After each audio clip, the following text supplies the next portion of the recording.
कुछ लोग कहता है कि भूमि सुधार का बात कीजिएगा तो सब सवर्ण जाति ओबीसी लोग आपसे खिलाफ हो जाएगा।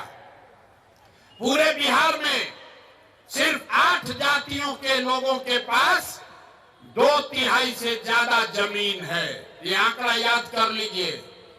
सिर्फ 8 जाति के लोगों के पास 2/3 जमीन है।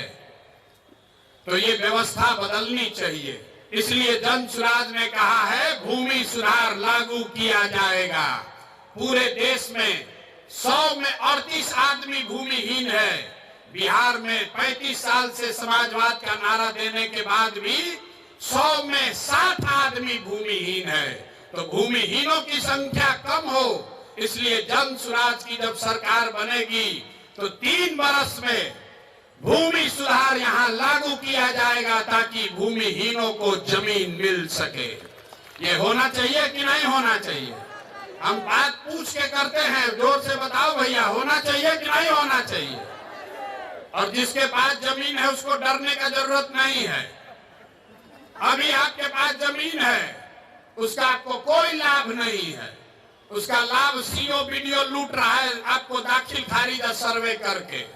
एक बार भूमि सुधार लागू होगा तो जिसका जमीन है उसको भी फायदा है, और जो गरमजरुआ पड़ा हुआ है, बहुत सारा जमीन गलत बेनामी पड़ा हुआ है, उन जमीनों का इस्तेमाल करके गरीबों को यहाँ जमीन मुहैया कराया जा सकता है। हजारों एकड़ जमीन भूदान में, जहां जिस राज्य में विनोबा भावे ने इतना बड़ा आंदोलन किया, आपको पता ही नहीं है कि लाखों एकड़ जमीन जो सवर्णों ने, ओबीसी समाज ने, जिनकी जमीन थी, उन्होंने जमीन दान किया था गरीबों के लिए। विनोबा जी के कहने पर वो जमीन किसको मिला, किसी को नहीं पता। वो जमीन सब अंदर बांट कर दिया। लाखों एकड़